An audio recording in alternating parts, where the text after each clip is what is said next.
Irmãos, vamos abrir mais uma vez a palavra de Deus, desta feita na carta de Paulo aos Romanos, no capítulo 1, versículos do 14 ao 17.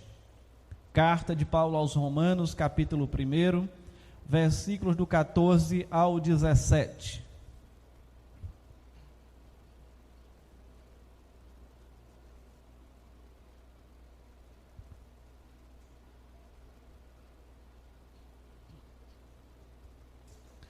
Nesse texto, a palavra de Deus diz assim: pois sou devedor tanto a gregos como a bárbaros, tanto a sábios como a ignorantes.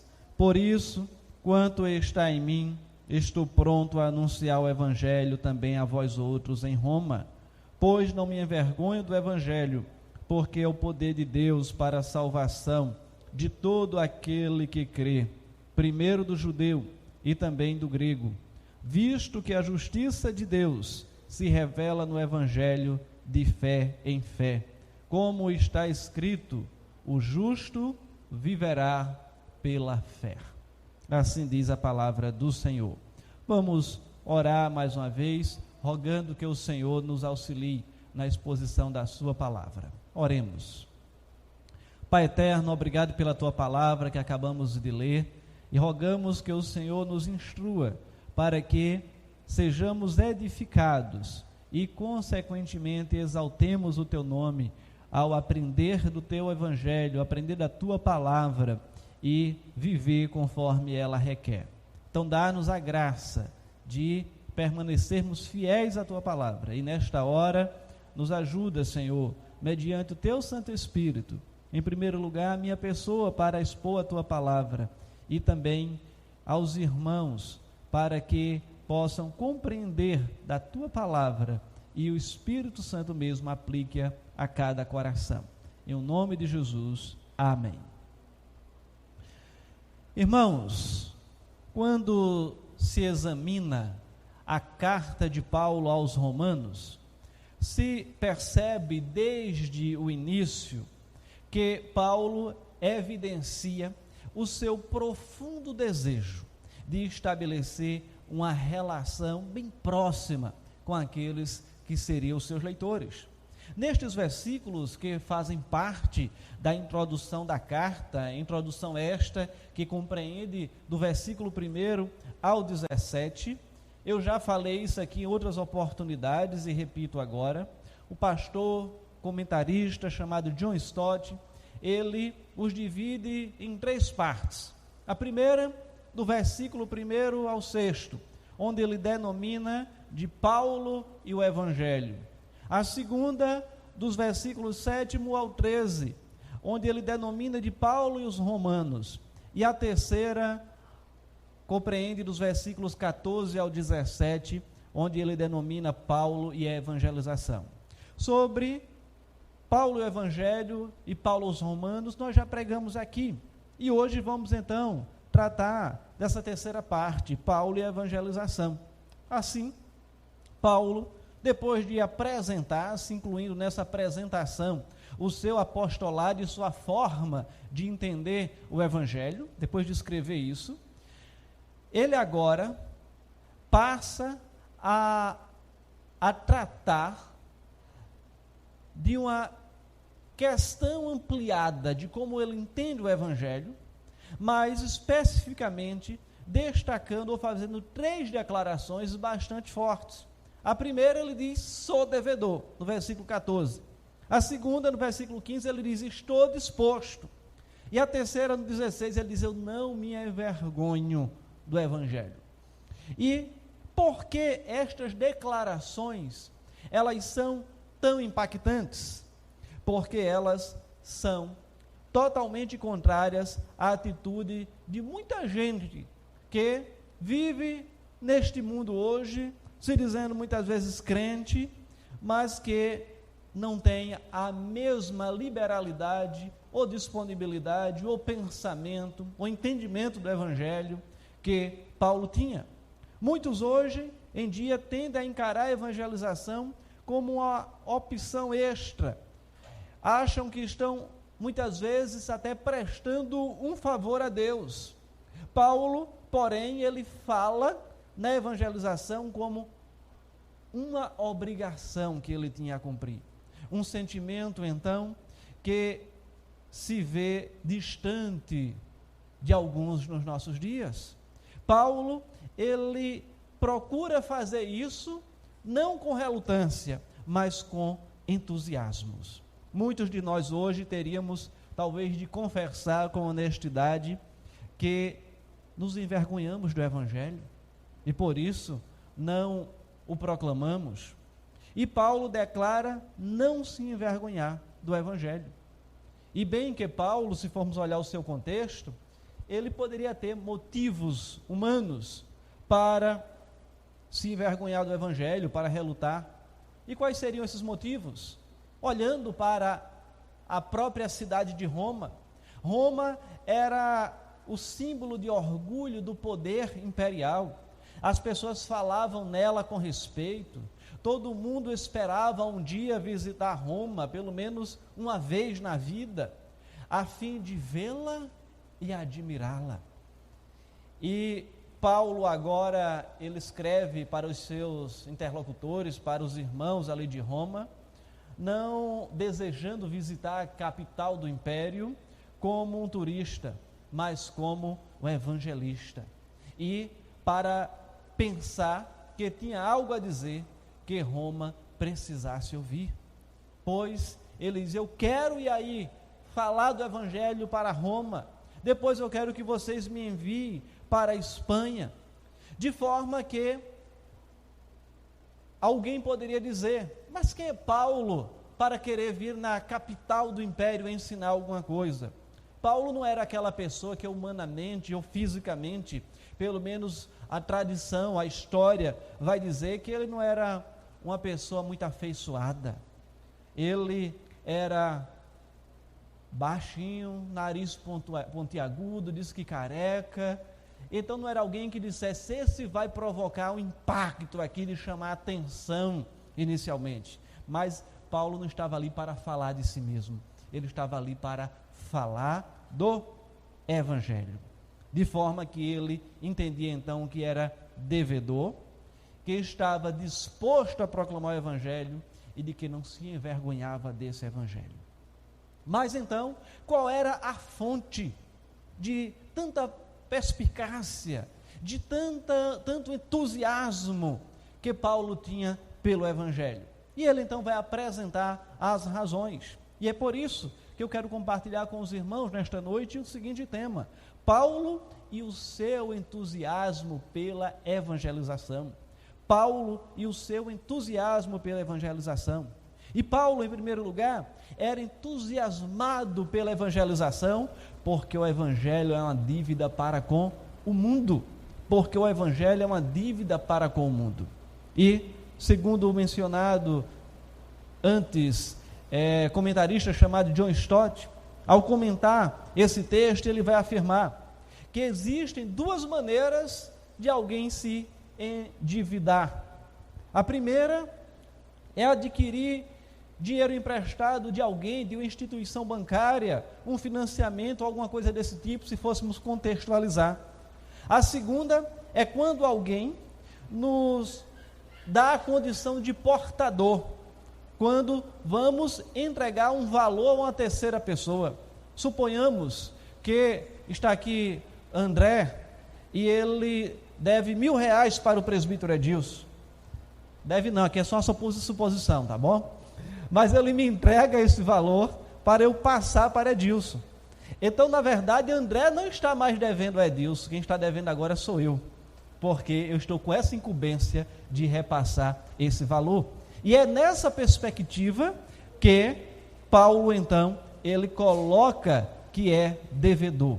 É nesse segundo aspecto de endividamento, pois ele não pegou nada emprestado dos romanos, que tenha que devolver, mas Jesus Cristo lhe confiou o Evangelho para ser passado para os romanos.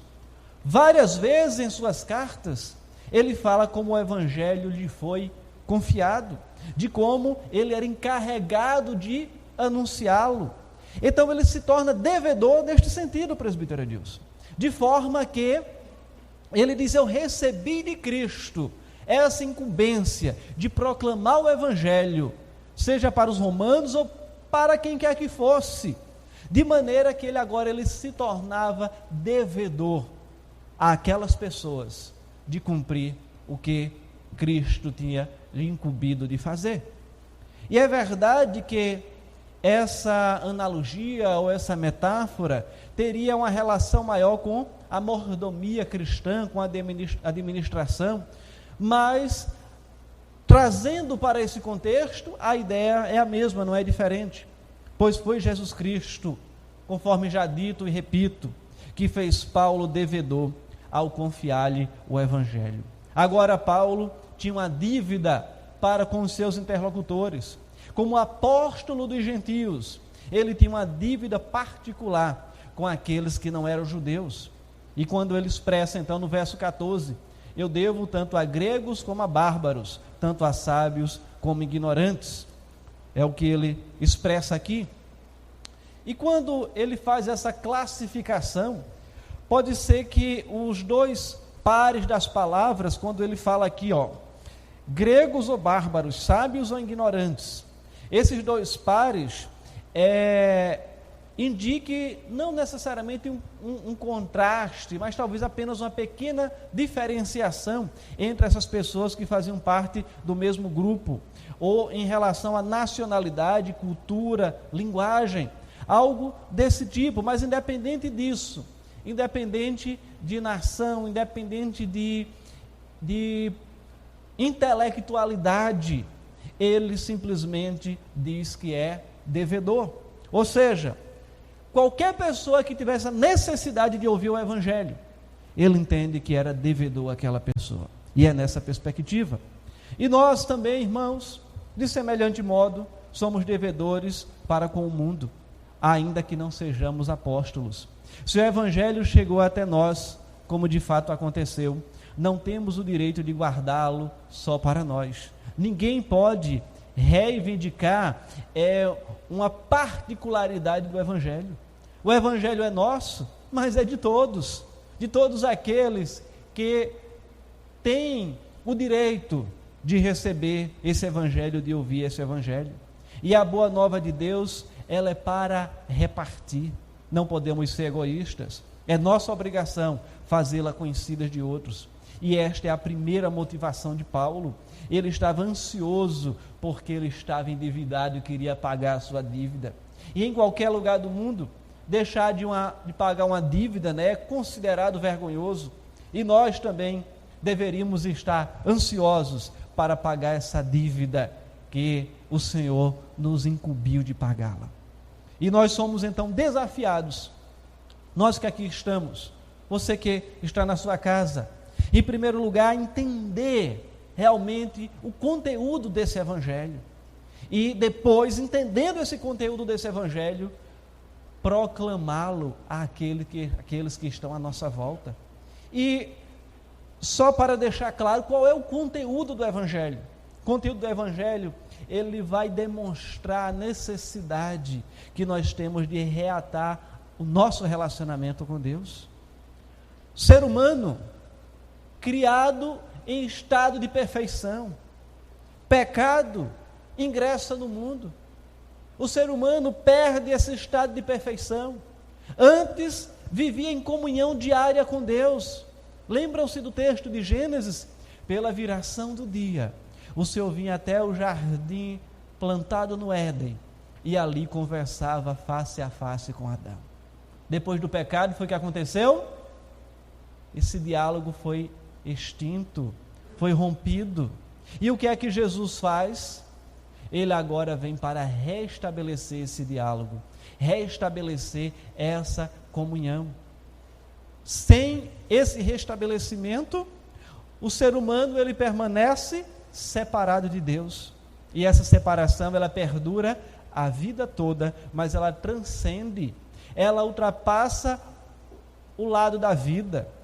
Ela sobrevive essa diferença à própria morte, pois no outro lado da vida, Quem não tem hoje essa relação com Deus, lá também não terá.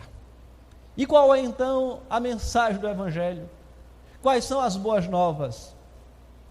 É entender que Jesus foi enviado pelo próprio Deus para morrer na cruz do Calvário e nos dar a condição de reatar esse relacionamento com Deus deste lado da vida. E quando formos para o outro lado da vida, esse relacionamento também é transposto e nós iremos manter esse relacionamento com Deus, só que de uma maneira bem mais intensa, vivendo diariamente com Ele, sem sofrer com a tentação e com o pecado que a cada dia tenta nos afastar de Deus aqui neste mundo. Estaremos vivendo para sempre com o Senhor. E essa então é a mensagem do Evangelho. Creia em Cristo Jesus, reate seu relacionamento com Deus e viva para sempre com Ele.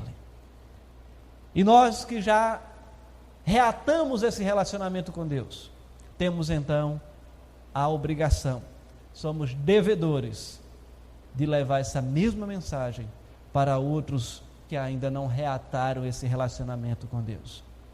E eu faço até uma aplicação neste momento.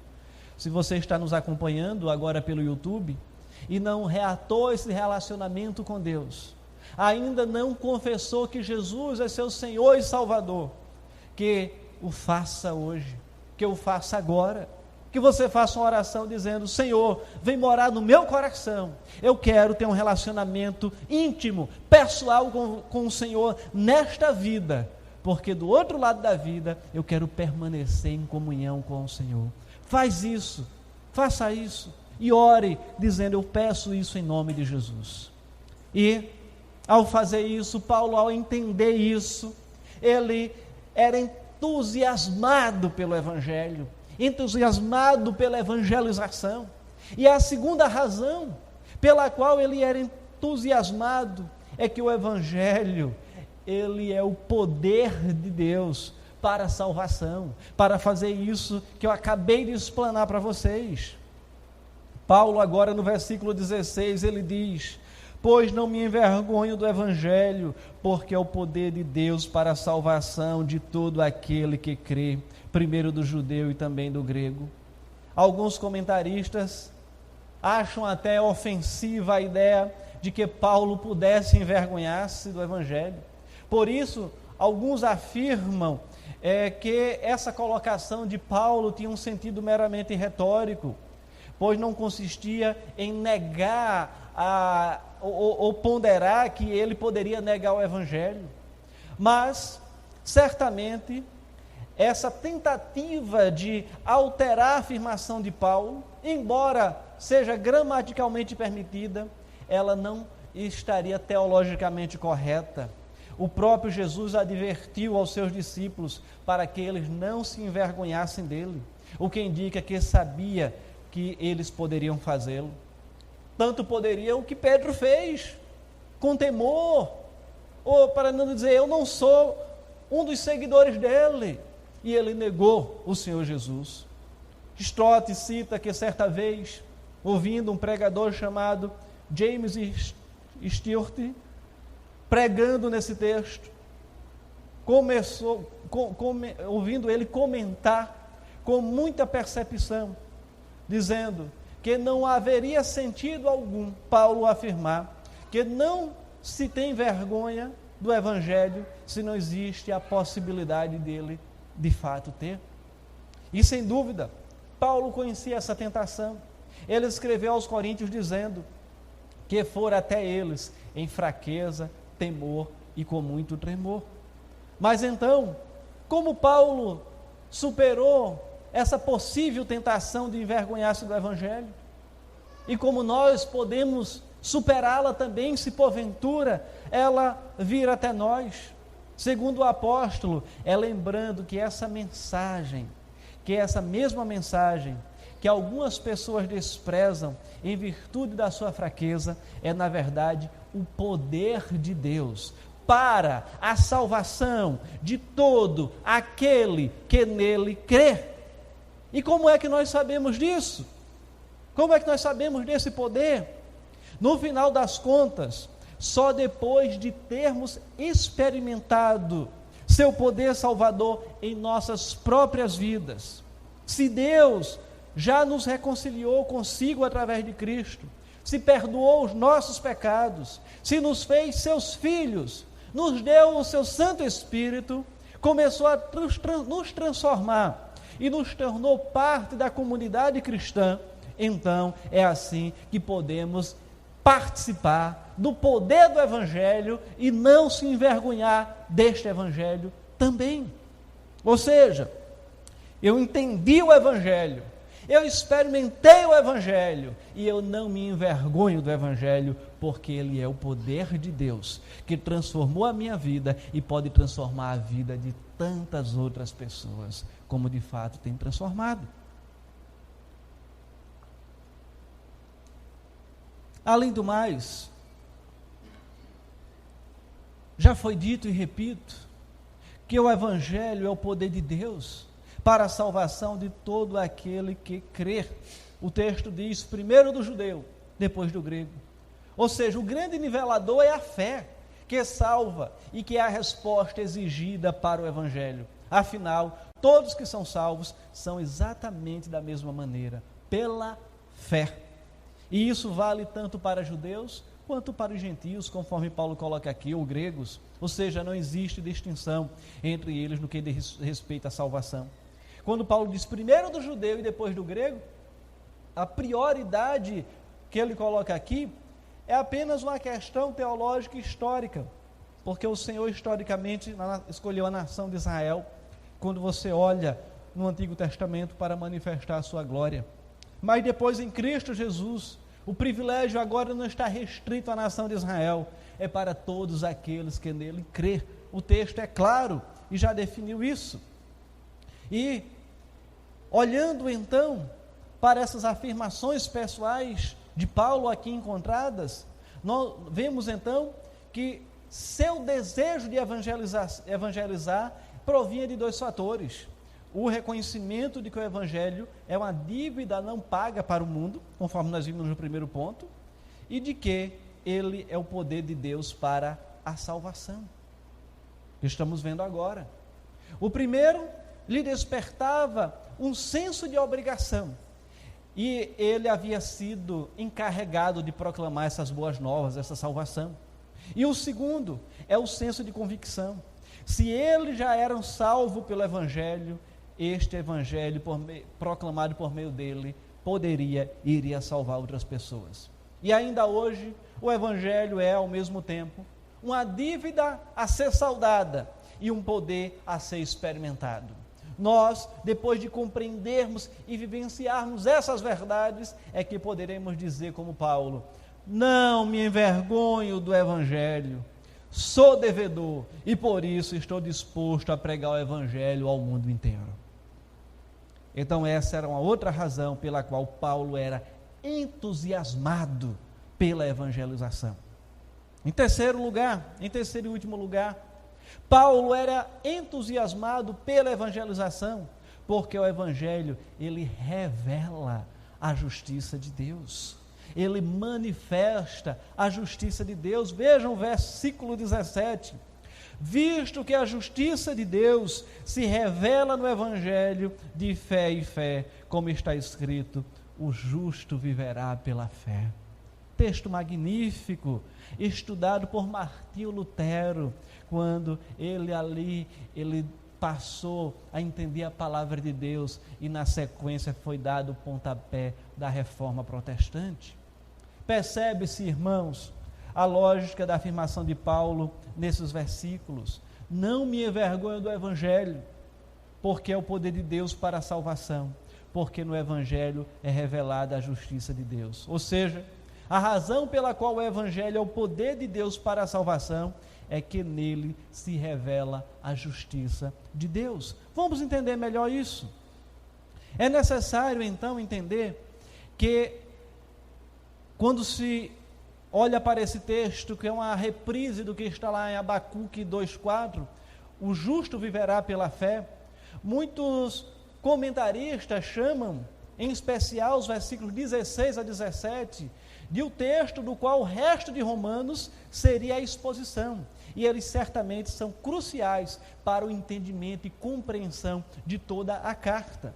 Assim parece legítimo, correto afirmar, porquanto que a justiça de Deus é a iniciativa justa, tomada pelo próprio Deus para justificar os pecadores consigo mesmo, concedendo-lhes uma justiça que não lhe pertence, mas que vem do próprio Deus, de forma que a justiça de Deus é a justificação justa do injusto. Esse jogo de palavras pode até gerar confusão, mas daqui a pouco eu explico melhor. Ou seja, a sua maneira justa de declarar justo o injusto, através da qual ele demonstra a sua justiça e ao mesmo tempo nos confere o título de justos. Ele o faz através de Cristo, o justo também, que morreu pelos injustos, como Paulo explica mais adiante. E ele o faz pela fé, quando confiamos nele, clamando por sua misericórdia. Então, o que quer dizer isso em síntese? Deus é justo, nós somos pecadores, somos injustos.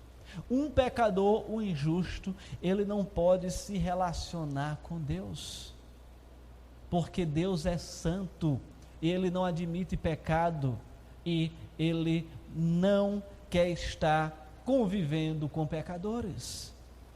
Mas como resolver esse problema? Se eu sou pecador, mas Deus é santo, e como ter esse relacionamento entre um Deus santo e um homem pecador? É onde o próprio Deus providencia o meio para a justificação. Envia Jesus Cristo, alguém que não era pecador, para morrer na cruz do Calvário, o justo pelo injusto. E agora, quando o injusto que sou eu, creio que o meu Deus, um Deus santo, fez isso, eu sou justificado. Eu me torno justo em Cristo Jesus e passo a me relacionar com esse Deus santo por meio da oração. Isso não significa que eu não peque, não significa que eu ainda não tenha minhas falhas aqui neste mundo, mas cada falha minha, cada pecado meu, eu posso, mediante a própria orientação da Bíblia, me colocar diante de Deus em oração e dizer: eu fiz isso, isso, isso e isso, eu sou pecador, me perdoa, Senhor, em o nome de Jesus, porque Ele foi quem morreu por mim lá na cruz. E reatar esse relacionamento a cada momento que ele for rompido, de maneira que ao fazer isso em Cristo, nos tornamos justos e podemos falar com o Deus Santo. É isso, isso é que significa justificação. E assim, irmãos, Paulo, ele era entusiasmado pelo Evangelho, porque ele vai revelar justamente essa forma de se relacionar com Deus. Ele vai dizer o caminho, vai revelar o caminho de deixarmos de trilhar o caminho da perdição, a estrada da perdição, do distanciamento de Deus e, consequentemente, a condenação ao inferno, para o caminho com o Senhor, o caminho de volta a Deus e, consequentemente, irmos para a vida eterna, morar com o Senhor nosso Deus. De maneira que Paulo era entusiasmado pela evangelização e pelo Evangelho, porque o Evangelho é uma dívida para com o mundo, porque o Evangelho é o poder de Deus para a salvação e porque o Evangelho revela a justiça de Deus. E nós temos esta mesma compreensão do Evangelho, temos a percepção que nós temos uma dívida para com aqueles que estão à nossa volta e não conhecem o Evangelho ainda.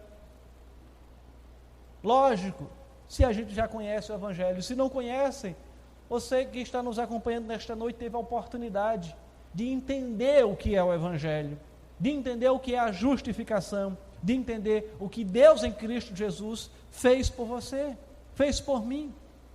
E ter essa percepção também. Será que nós temos essa percepção de que o Evangelho ele tem no seu conteúdo esse poder de salvar o pecador? E essa percepção também de que o Evangelho ele vai revelar essa justiça de Deus. Ao compreender isso, nós somos desafiados a duas coisas. Uma, a viver esse Evangelho com intensidade e cada dia procurando se distanciar do pecado. E a segunda realidade que nós precisamos entender, ou que precisamos vivenciar, é que compreendendo essa primeira verdade, nós agora devemos sim compartilhá-la com quem quer que seja, para que o nome do Senhor seja glorificado e mais pessoas se entusiasmem pelo Evangelho.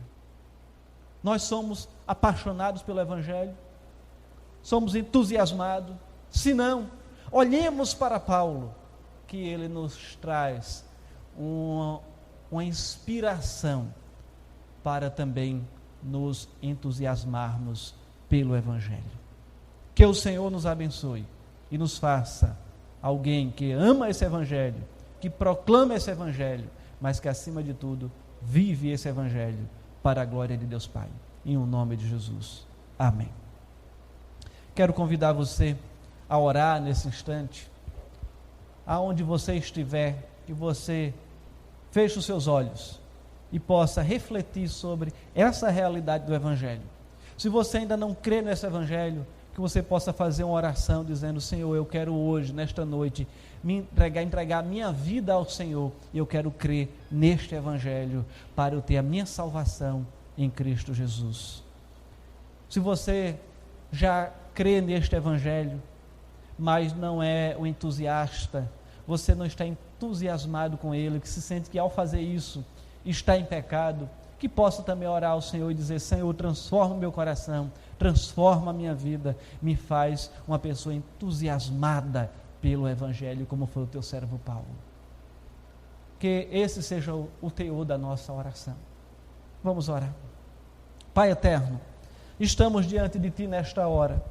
Louvado seja o Teu nome, santificado seja o Teu nome, exaltado e glorificado seja o Teu nome nesta noite, pela Tua palavra, pelo Teu servo Paulo, que deixa o seu exemplo de tantos anos lá atrás, e podemos olhar para esse texto e ver como ele amava o Senhor, como ele amava a Tua palavra e como ele era entusiasmado por esta proclamação, por poder entendê-la. Pai Santo, continua então a moldar, a mover os nossos corações. Primeiro, Senhor, move o coração endurecido, talvez desse que está nos acompanhando e ainda não crê no Senhor como Salvador. Transforma esse coração, retira, Senhor, dele os pecados que o impede ainda, as travas da sua mente que o impede de assumir esse compromisso. Ou quem sabe, aquele que já conhece o Senhor, mas está frio na fé, está desanimado, ou está em pecado e acha que não consegue vencer, que essa pessoa possa se entusiasmar pelo Teu Evangelho e dizer: eu vou vencer esse pecado, eu vou ter a minha alegria renovada, eu vou ter as minhas forças restabelecidas, e em Cristo Jesus eu vou ser vitorioso em tudo isso. Ó Senhor, dá-nos, ó Pai, também a percepção do verdadeiro Evangelho e nos traz o senso de devedores, de que devemos proclamar esse Evangelho, como Paulo proclamou por se sentir devedor. Ó Pai Santo, invade os nossos corações nesta noite, nos transforma, seja de uma forma ou de outra, e nos faz entender, viver e compartilhar esse Evangelho. Senhor, quantas vezes nós compartilhamos nas redes sociais, seja no Facebook, seja no Instagram, seja no WhatsApp, qualquer outro tipo de rede, em que nós compartilhamos às vezes notícias, alguma coisa engraçada, e o Teu Evangelho, por que é que nós muitas vezes não temos compartilhado? Será, Senhor, que temos vergonha, mas tem misericórdia de nós, nos transforma e nos livra desse pecado, o pecado da vergonha do Evangelho. No nome de Jesus, atenda a nossa oração nesta hora. Amém.